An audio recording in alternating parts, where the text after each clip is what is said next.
Mesdames et messieurs, merci de faire confiance au journal de la ville et tout de suite les sommaires. Sabotage au mausolée de l'héros national Patrice Emery Lumumba, le tout premier ministre de la République démocratique du Congo, vandalisé dans la nuit du lundi 18 novembre 2024.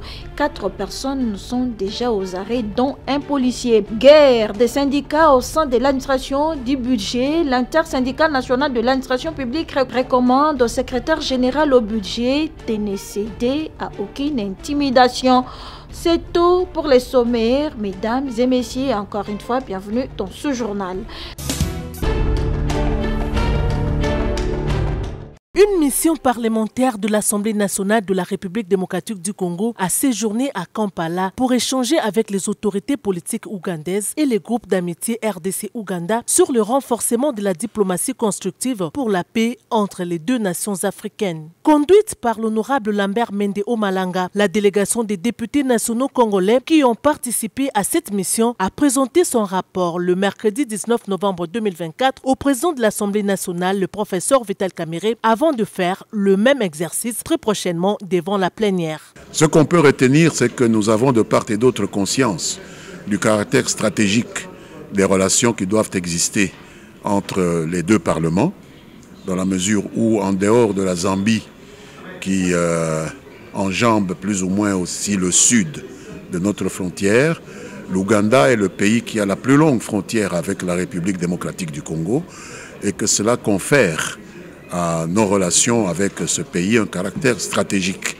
dans la situation de déstabilisation actuelle que nous connaissons suite à l'agression injustifiée que nous subissons de la part d'un autre pays frontalier, pour faire en sorte que nous puissions ensemble étudier les voies et moyens de ramener la paix et la convivialité dans la région des Grands Lacs.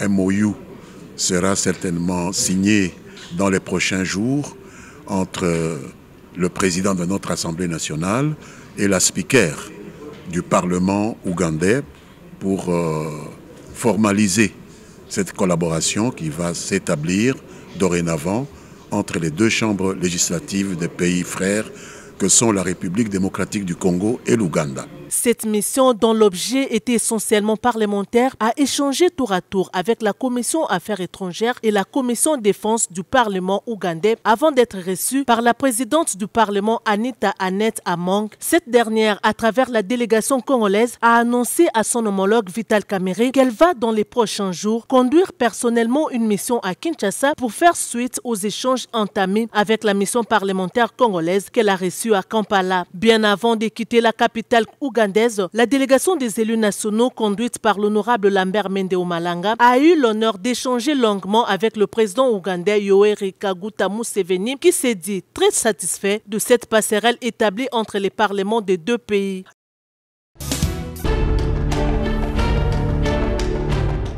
Suite à la question orale avec débat de l'honorable Trésor Moutiki adressé au ministre des Mines, le président de l'Assemblée nationale, le professeur Vital Kamerhe, avait fustigé au cours de la plénière du 13 novembre le fait que plusieurs sites miniers dans l'est de la République démocratique du Congo soient exploités illégalement par des entreprises chinoises non identifiées par le gouvernement, malheureusement sous la protection militaire. Mais ce qu'on vient de nous décrire ici, la présence des Chinois dans tous les sites, la présence même des Somaliens.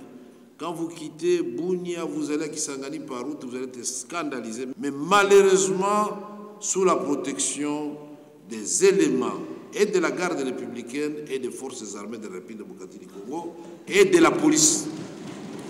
Dans les Haut-Katanga, là, c'est devenu carrément la règle. Il y a même des généraux qui donnent des autorisations d'accéder dans les sites miniers. Comment voulez-vous que ça avance ? À cette occasion, le ministre des Mines avait annoncé la mise en place prochaine d'une mission gouvernementale qui va associer les élus du peuple afin d'enquêter sur les abus et illégalités signalés dans ce secteur. C'est la raison des échanges qu'a eu le président de l'Assemblée nationale, le professeur Vital Kamerhe, avec l'ambassadeur de Chine en RDC, Zhao Bin, le mercredi 19 novembre 2024 dans son cabinet de travail au Palais du Peuple. Au cours de cette rencontre, le speaker de la Chambre basse du Parlement, Parlement a annoncé à son hôte l'intention de l'Assemblée nationale de collaborer avec la mission diplomatique chinoise dans sa démarche pour mettre fin aux exploitations illégales des ressources naturelles de la RDC par les entreprises chinoises. Le président Vital Kamerhe a salué les bonnes relations diplomatiques et parlementaires que la Chine entretient avec la République démocratique du Congo, ce qui oblige à la partie congolaise à associer la partie chinoise dans cette démarche qui concerne directement ses ressortissants. Il a insisté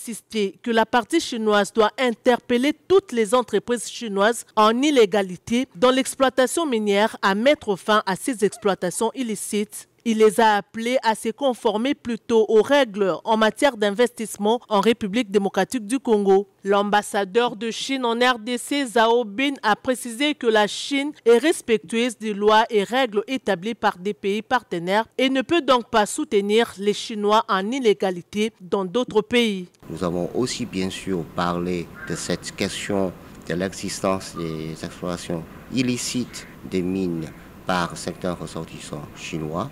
Je profite de cette occasion de sensibiliser les ressortissants chinois, les compagnies chinoises, de respecter les lois et réglementations congolaises. Mais en même temps, nous souhaitons également que la partie congolaise pourrait les encourager, les accompagner dans leurs investissements au Congo, de bien protéger leurs droits et intérêts, bien sûr, dans le cadre des lois et réglementations congolaises. Profitant de cette occasion, l'ambassadeur de Chine, Zhao Bin, a donné son engagement à collaborer avec l'Assemblée nationale congolaise et le gouvernement souminois pour mettre fin à ce fléau qui n'honore pas la relation bilatérale entre leurs pays respectifs. Ils ont par ailleurs passé en revue l'état de la coopération entre les deux pays amis, notamment au niveau gouvernemental et parlementaire, en évoquant les grands axes d'intervention chinoise en cours et à venir en RDC.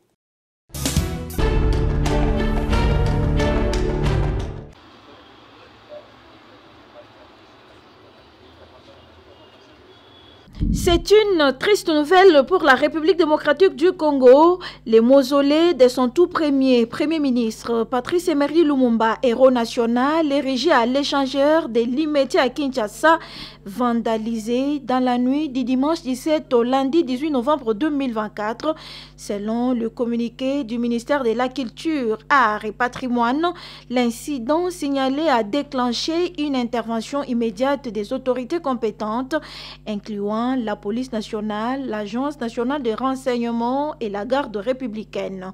Les lieux ont été sécurisés et une enquête est en cours pour établir les faits et identifier les responsables. Un acte odieux visant à désacraliser la mémoire de l'héros national Patrice Emery Lumumba condamne fermement le ministère de la Culture, Arts et Patrimoine. Cependant, le ministère de la Culture, Arts et Patrimoine tient à rassurer la population que la situation est sous contrôle. Les mesures fermes seront prises pour sanctionner les auteurs de cet acte inacceptable.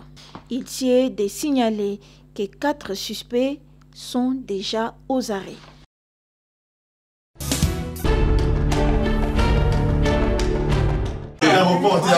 Situation anarchique au sein de l'administration centrale du budget.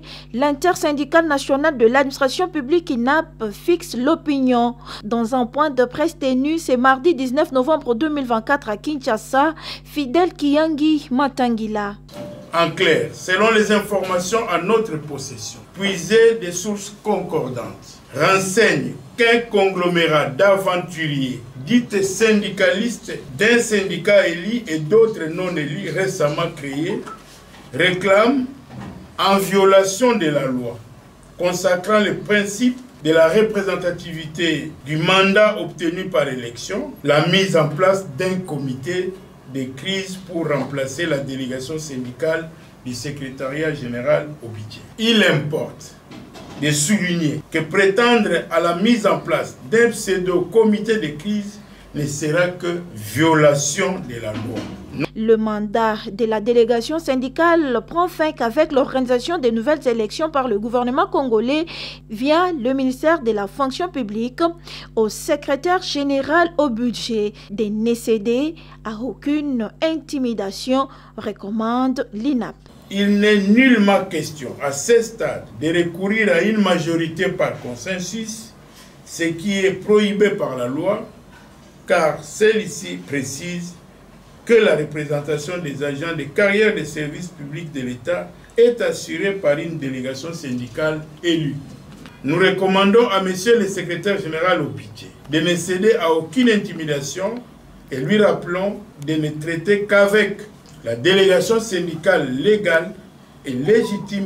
La délégation syndicale légale et légitime au ministère du Budget est dirigée par le camarade Bob Mulumba, au secrétaire général au budget, de ne traiter qu'avec lui, rappelle l'INAP. CONAFI, Fossifine, Sinafet, Fossine, Sigemifine, SIRAP, RSFB.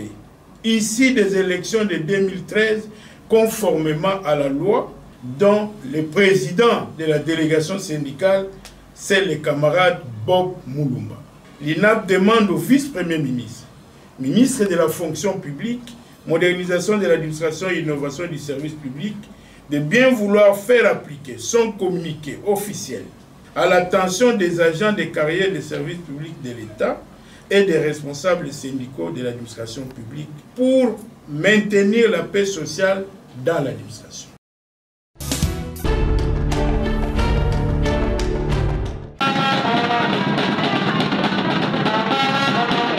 Très en colère, les agents et cadres du secteur diplomatique réunis au sein du syndicat du corps des diplomates de la République démocratique du Congo, SICODIP, maintiennent leur grève décrétée il y a de cela 4 jours. Ils exigent le paiement des frais d'installation des diplomates affectés en poste 3e et 4e vague, la libération par le gouvernement des 100% de leur grille barémique, la libération des émoluments des diplomates. C'est lundi 18 novembre 2024, ces agents et cadres du secteur diplomatique se sont mobilisés devant le ministère des Affaires étrangères pour exprimer leur mécontentement et exiger leurs droits.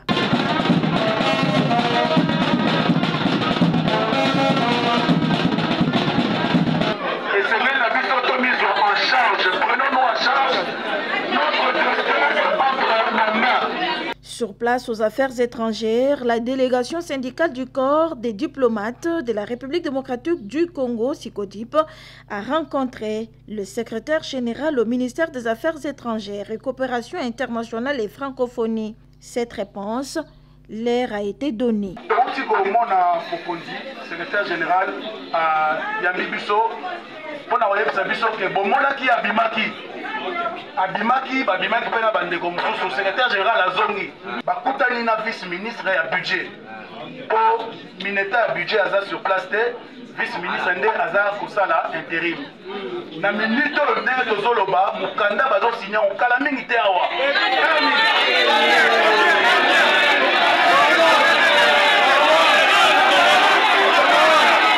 Un motif de satisfaction pour ces agents et cadres qui n'attendent que le paiement de leurs droits. Bon, je sais que le gouvernement va nous répondre positivement parce que la grève, ce qui est vrai, la grève paralyse l'État. Alors le gouvernement ne voudra pas que l'État soit paralysé. Et en bon père de famille, il y aura des solutions. Et je suis sûr qu'il y aura des solutions.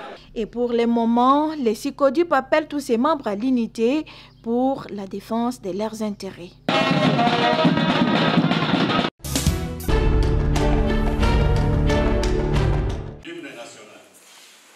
Plus de 130 nouveaux biologistes médicaux et techniciens de laboratoire ont prêté serment ce samedi 16 novembre 2024 devant les autorités du Conseil national des biologistes médicaux et techniciens de laboratoire, les représentants du ministère de la Santé, les familles et plusieurs invités. Prenant la parole comme organisateur de cette activité et pour les mots de bienvenue, Pélagie Kango, présidente provinciale du CNBM Ville de Kinshasa, a salué la présence de tous les invités avant de conscientiser les assermentés sur le travail si noble de ces métiers. Pour sa part, le président national de CNBM, Blandin Bokabela, a également interpellé ces nouveaux biologistes médicaux sur les bien fondés de ces métiers avant de faire une petite historique de leur corporation. Après la première partie consacrée aux activités scientifiques, le moment le plus attendu est arrivé où plus de 130 nouveaux membres des CNBEM ont prêté leur serment et c'est le président national de cette structure qui a pris acte.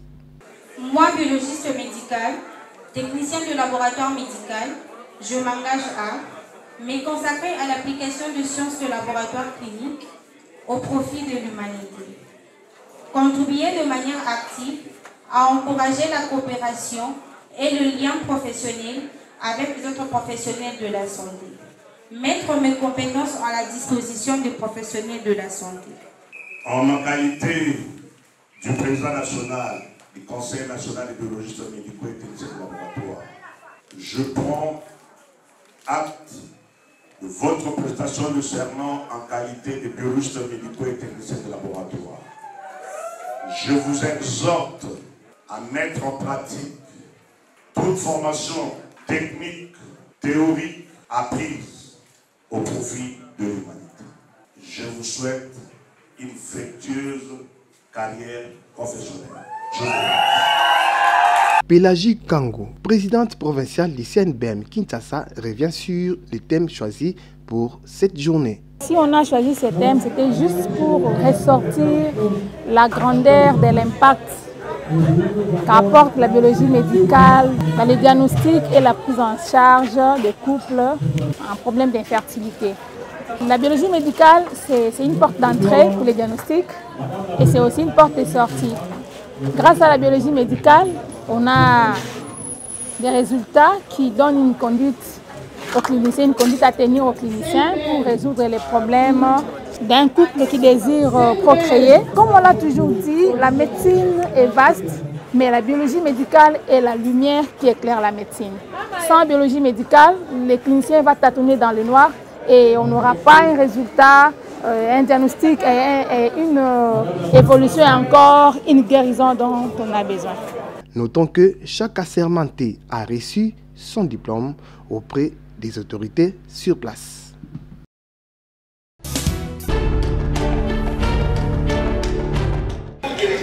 Lancé par les réseaux des journalistes pour la santé sexuelle et reproductive, RJCCR, dans les universités et instituts supérieurs de la République démocratique du Congo, la campagne de sensibilisation sur les droits en santé sexuelle et reproductive, s'informer et agir, se poursuit après l'université pédagogique de Kinshasa UPN.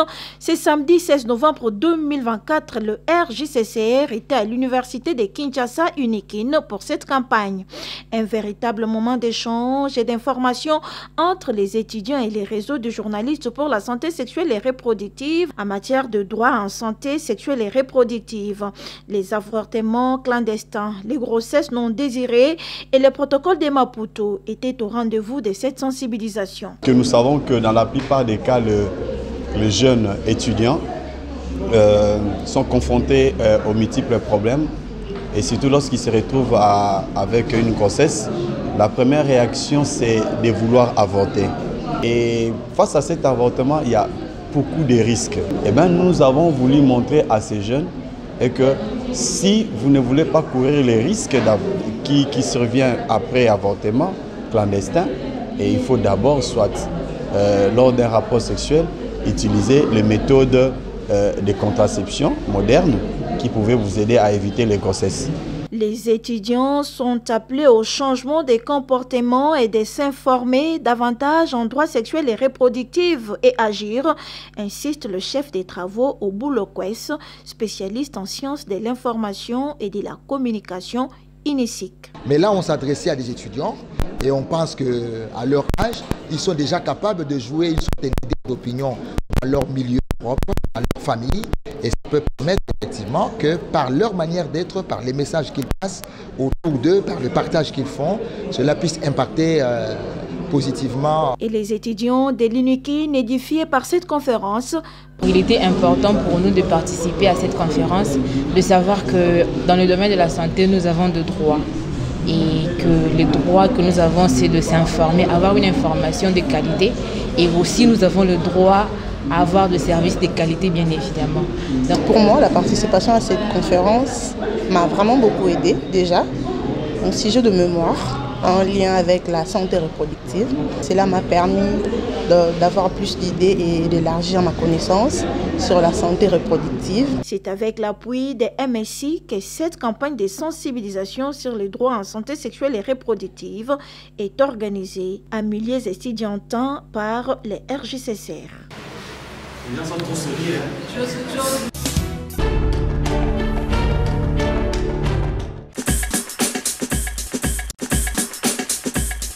Nous sommes arrivés à la fin de ce journal de la ville, mesdames et messieurs.